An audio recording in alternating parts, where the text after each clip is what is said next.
DKP พอบลาวผิดแอลไรเย่ไอพวกที่มักจุ่มคนกูมึงเข้ามาฟังกูบ่ได้คิดดอกว่ากูจะดังกว่าคนอื่นแต่กูเฮ็ดให้ดีที่สุดเท่าที่กูเฮ็ดได้กูบ่สนว่าไผสิฟังหรือบ่ฟังกูรู้แต่ว่ากูเฮ็ดในสิ่งที่กูมักและกูบ่สนดอกว่าไผสิจงควรกูเพราะกูบ่ได้ไปขอเขากินน้ำเขาไอ้พวกที่จงควรกูมึงบ่ฮู้ดอกว่ากูได้เห็นอย่างแน่ในสังคมทุกมื้อนี้คนเฮาทุกคนเกิดมาและใหญ่มาคนละแบบถ้ามึงคิดว่าเพลงของกูมันเป็นเพลงเกี่ยวกับความหักมึงคงคิดผิดเพราะเพลงของกูมันบ่ได้งดงามปานนั้นชีวิตของกูบ่ได้ดีคือกับแนวนั้นมึงบ่แม่นกูมึงเว้าแนวใดก็ได้แล้วแต่มึงคิดเลยเพราะกูบ่ได้สะอ่อนคำที่มึงด่าไอ้สัตว์ไอ้พวกที่ช้ากู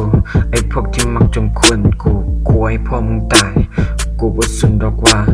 ไผสิเว้าไผสิว่าก็ถือว่าเป็นเสียงนกเสียงกาและกูบ่สนความรู้สึกของคนอื่นกูสนแต่ว่ากูจะเฮ็ดแนวใดที่จะได้มีเงินเลี้ยงครอบครัวให้มีอยู่มีกินและ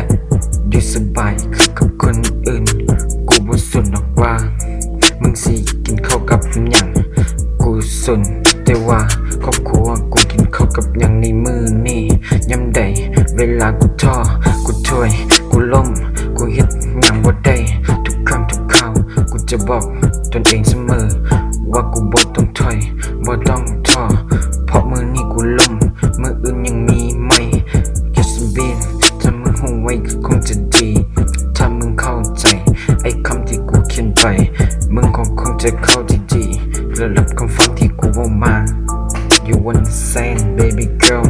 ถึงชีวิตของกูบ่เคยดีคือกับคนอื่นพอมึงรวยอันนั้นก็โชคดีไปแต่ครอบครัวกูจนกูต้องดิ้นรนสู้สนถึงว่าไผสิวงใดก็สร้างแม่งกูต้องหาเงินให้ครอบครัวกูมีอยู่มีกินคือกับคนอื่นสักวันต้องเป็นของเฮาบ่งงี้ดอกมื้อใดที่เฮาจะทุกข์ตลอดไปถ้ากูสู้สนมื้อนั้นต้องมาถึง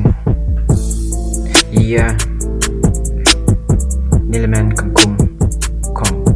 เด็กบ้านคนหนึ่งที่อยู่บ้านพงศลี